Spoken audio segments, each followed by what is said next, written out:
Right, TikTok's at it again. Hello, hope you're well. Today we've got 3 viral TikTok desserts that are supposed to be amazing, plus one imposter that thinks it's candy and definitely isn't. Something fishy is going on. Like, pun intended, and if you're planning it for a dessert night, it might be bad, but it could be good. Could. All right, our first one. Oh my gosh, look at the size of that bucket of Nutella.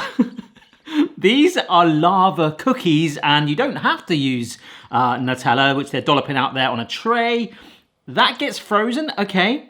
I am actually gonna play the audio. So basically the whole video is all like real sped up like that. They're making a cookie mix, a chocolate cookie mix. If I keep that volume up, it sounds like it's being made by a load of mice. Chocolate chips in it, they wrap it around, fully encase that frozen Nutella, obviously to keep that sort of texture in there. And as it bakes, it should become lava cookies, which sound and look absolutely insane. Let's get going, let's get the Nutella on the way. So we can stuff these with anything we like, but Nutella was used in the video. Is it pronounced Nutella or Nutella? Everyone says whenever I say Nutella, it's Nutella. I don't really care. It was either this or Biscoff, or they do this Kinder Bueno spread as well in the supermarket. That would have been quite cool, but of course you could mix it together as well. A nice selection of dollops there. I might not use it all, but let's get them frozen. All right, in it goes, next to some hash browns. Through the power of time travel, I might have done that step a little earlier, so they could be a bit more frozen when we get to them. This is some caster sugar and some butter, just to help it a little bit. Yeah, it's nothing too crazy really, a classic cookie recipe, whisking this together till it's creamed and fluffy, well, kind of like a chicken. Anyhow, vanilla as well as an egg. Lovely stuff. Thank you, Head Whisk.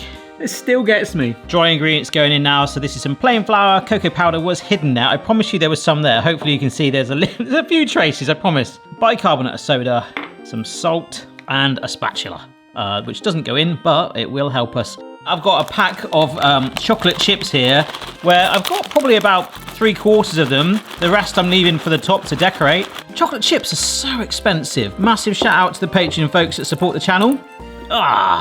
So a nice baking tray. I also got myself a bowl of water because I feel like this is gonna get a little bit messy. I might wanna clean my hands. Let's see if those blobs are firm. Oh, they are as well. So if I just grab, oh my gosh, piece like this, and I guess you can like properly wrap it.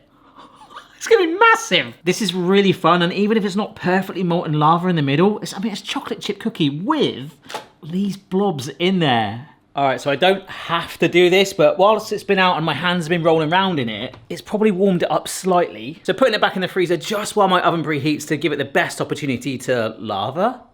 Yeah, I did notice on the video that the last scene when they pull them out, there are like fresh chocolate chips on there, so I don't know if they did that just as they were cooling down. Actually, we could do half. We could do half of them studded and baked, and then the others studded as they're cooling down, and then that way I'll know, and then I can tell you, and yours will be better than mine. Sounds good. All right. In you go, mate. How can something like smell so good already, even though we've not even really started baking it yet? It smells really, really good in here, and I don't know why. I don't think it's me. It could be this guy. Oh, dearie me, these look amazing, and I think we've answered the stud question. Oh.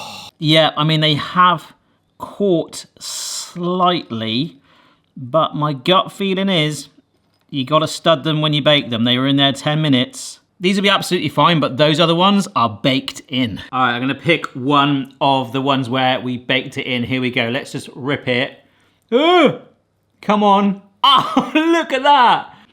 And that is gorgeous. I mean, effectively a chocolate chip cookie, but having it slightly still warmed is really good. And that Nutella explosion, or more of like a pour, where it's just running everywhere, like covered in it, that is absolutely incredible. What a start. And actually, it gets get a bit healthier. I'm really glad we had something a bit cheeky to start. Let me get you a bit closer here. Look at that, okay? You've got the cookie there, but you can see where that puddle of Nutella, where it's warm, it would ooze out. So when it goes cold, I mean, this is chilled, okay? It is just sat there, isn't it? It's never gonna go as firm as the cookie, but you can still see it's got like fudginess to it. Really, really fun.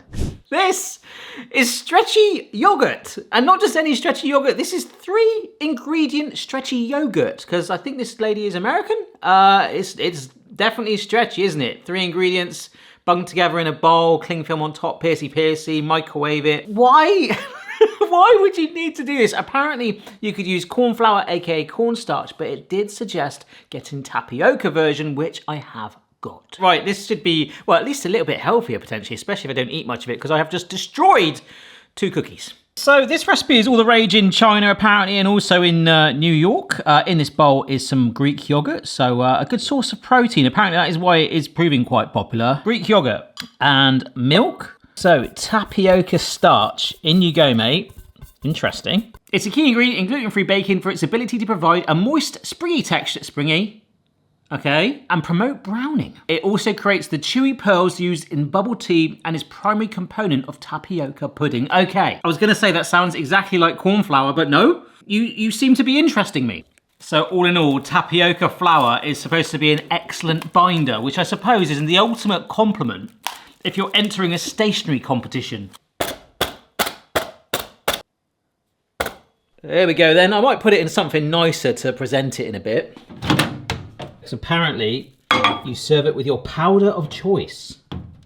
So maybe cocoa powder, matcha powder, or some seeds. I've got seeds. We will be a bird. But I'm not really thinking about that. I'm thinking about the stretch. Oh, it's quite steamy. Oh gosh, look at that. That smells very, very sour. Right, it says to remove this. Oh gosh. What's happened there? Ah. Oh, wow, okay. Okay, so we've got to keep stirring it until it goes smooth and stretchy, and I am seeing like mozzarella vibes coming on, can you see?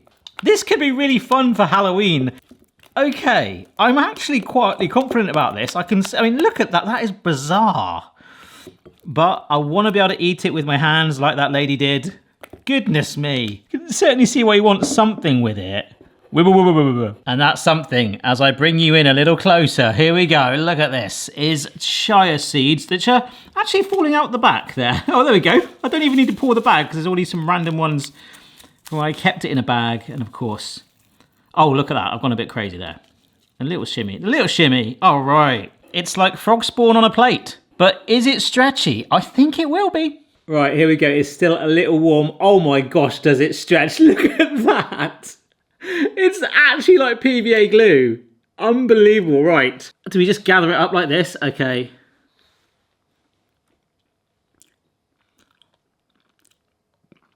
That is absolutely revolting.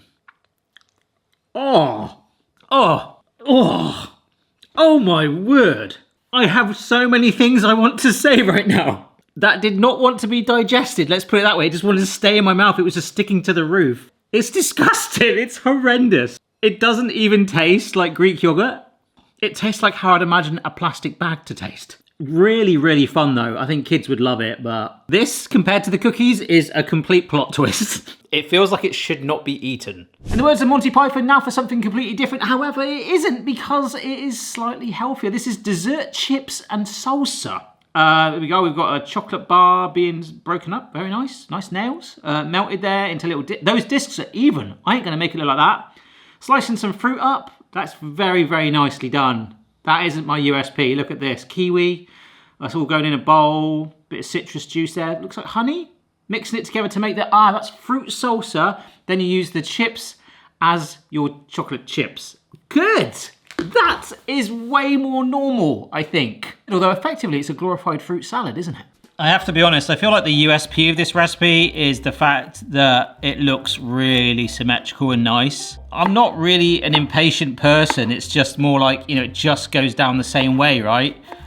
It's gonna take me blooming ages to dice the strawberry like that. Oh, I don't know about this. I've got some packs of mango from the supermarket, so again with that, I guess I'm gonna have to cut it one way, then the other. Oh my word. But it will be worth it, and whether it is perfectly symmetrical, which even that isn't, merging the colours together like this, especially with our kiwi, which looks a little bit like that. Oh wow, that actually, the three colours mixed together, even on that level, looks really, really good. Unfortunately, I've still got a mountain of mango, a whole punnet of strawberries, and a good amount of kiwi left. So this is probably gonna take quite a long time. Lots of chopping later, get a load of that traffic light of fruit. Amazing. Actually, whilst I was chopping this up, I was sort of thinking to myself, like, why the heck didn't I like do the chocolate thing first and get it in the fridge chilling for our chips and we could eat this like straight away? Well, that's because our imposter dessert is in the fridge and you'll see why in just a moment. So that's where this will go and we'll move on to the chocolate. Yeah, I mean, I really should have done this step before. So let's see how symmetrical we can get this. I mean, to be fair, chocolate is very forgiving. Let's just chill this. 10 minutes or so. It won't take like that long because it's so thin, right? So I can't really move on to the final recipe, although we have started it. It's not the time or the place for that one just yet. It's coming. Oh, but we could flavour the fruit. So this is a good little hack. I've never tried it on a lime, but I'd imagine it'll work. You just sort of roll a citrus fruit to kind of soften it up a little bit. And then you put a bamboo skewer through, hopefully not going through all the way so you puncture your hand. And we should be able to squeeze. Oh my gosh, it's not working. It's not working. Right, I know it works on a lemon. Let's do a few more holes. There we go. Oh, there it is. I had to do quite a lot of punctures in that then, but that just sprayed out and we only need a little trickle. So this is more for flavor. And thinking about it, I probably could have put some like lime zest on the chocolate as it's set. Oh, look at you. And for some sweetness, a little bit of honey. Oh, look at you. Look at you. That is beautiful. And now you can sort of see why it's called salsa. Now, I want to be cheeky because we've got chocolate to dunk in it, but why not? I bought 2 packs of chocolate chips, some dark ones. I was like, oh, why was I going to do this? And I thought, yes. When I saw this video originally, I'm thinking, I want to put chocolate chips in this. Not too many, just a little bit of that moisture from the fruit to revive it. Oh, shall we mange on some fruit salsa with chocolate chips? One other thing I just thought I could do, we didn't get the zest of the lime into the chocolate, but we can get a bit onto the salsa. It looks like fruit salad that's gone to a spa day. It's had a little bit of lime on its face, chocolate chips added. Let's go for this, dunk it in. Oh my gosh, look at that. It wants to fall off, but get in on that. Look at it, it's falling off. Oh, focus on it, camera, brilliant. The chocolate chips weren't needed. Other than that, I want to put pineapple in it. I want to put peach in it. It's starting to weep a bit, but the lime zest. Imagine a sort of mojito that anyone can eat without the hangover. Don't eat a mojito. I know it's effectively a glorified fruit salad, and those Nutella lava cookies were phenomenal, but that is outrageously stonking. Like, I love it. Really, really good. I hope you don't mind. I'm actually sitting down the other end because I'm just getting away from the kitchen just for a minute, just for this last one. Because this is our imposter. Salmon Candy, which sounds like the name of an actress or something. Here we go. This chap here, Max, is it? He's got some salmon. He's cutting that very thin. Wow. And then he's making some sort of marinade thing with some ginger, marin, soy sauce, barbecue rub, mixy.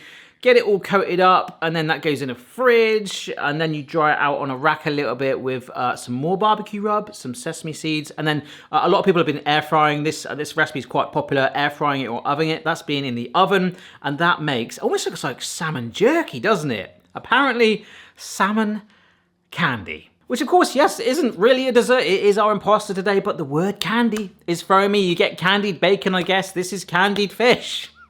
Which sounds a lot less appealing. But I've actually already started this. That was what was in the fridge marinating 2 hours ago when I forgot to put the chocolate chips in. Boneless salmon fillets, I'm going to be completely honest. These were the budget ones from the shop. And I've just removed the skin off it, which was really, really fun. And they did have skinless versions, but let me tell you, that was nearly 3 times the price. But this is going to get some serious flavour. All right, so in goes some mirin, which is like a sweet cooking wine. Some brown sugar, barbecue seasoning. Now this is a bit different, isn't it, for salmon? This is some of that exceptionally expensive soy sauce that I got for the Uncle Roger egg fried rice video. We've been using a fair amount of that. We've also been using some of the sweet stuff as well, which has got a bit of a teriyaki vibe, and I did put in slightly less sugar than needed, so I will add that too. We just need a little bit of ginger on there. Oh, that smells amazing. Let's get our salmon in. Have I got enough? Oh yes, it will sort of find its way. Brilliant, I was a bit worried. So annoyingly, we have to put this in the fridge now for 2 hours. Just make sure it's sealed by I've not done that for a while. Before putting it in the fridge, because that will make your fridge honk. Let's see if it's sort of stained it. Ooh, yeah, it has actually. So we need to kind of let this dry a little bit. It's got this lovely barbecue scent to it as well, which of course we're gonna add on, well, now. Yeah, even more of this is going on. Although there is a temptation to chuck it in a bowl and just completely dust it in the barbecue seasoning. I'm not gonna do that, I'm not gonna do it. Just both sides. But that cling film underneath is actually working a charm, brilliant. And again, it will probably help here as well as we shimmy on some sesame seeds.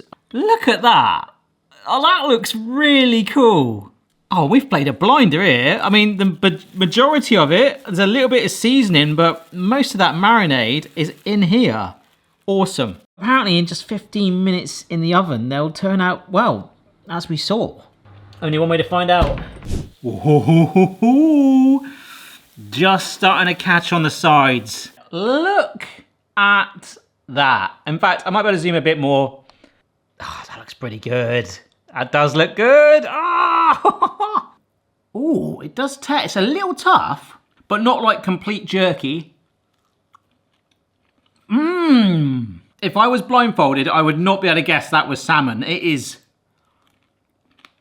almost more like a ham. The salmon taste is coming through a little bit, but you've got that flakiness in there, the caramelization, as it should be, the smoky barbecue flavor, but with a little bit of sweetness is coming through there. You know, if you really wanted to push it indoors, you could do a bit of liquid smoke in there. There is the smokiness. It is strong. But you rip it off, and you have these chunks of caramelized salmon candy. I'm gonna say, I don't want to say it. It's really addictive. Absolutely phenomenal. I mean, the stretchy yogurt aside, although that with the fruit salad, that combined would have been gorgeous. And I know if I put sugar in it, it would have been good, but as a plain thing, it promoted itself as a 3-ingredient one. It could be yours, but on a personal level, not my cup of tea. This is actually my favorite today. We started with the Nutella lava cookies. I thought they were it. Stretchy yogurt, yeah. The fruit salad, don't do the chocolate chips, but the lime, oh, the simplicity of that was fantastic. But these are really addictive and worth the 2-hour wait. I hope you enjoyed my latest foray into these trending recipes. Remember, I've done lots of these. I tend to sort of do them seasonally as and when like a batch come together as viral. So 3 desserts plus 1 imposter, and it was the imposter out of the 4 was actually pretty darn awesome. Cheers for watching, guys, and I'll see you later. Ciao for now, ciao for now. I could quite easily eat that out of a bucket or maybe just off the tray.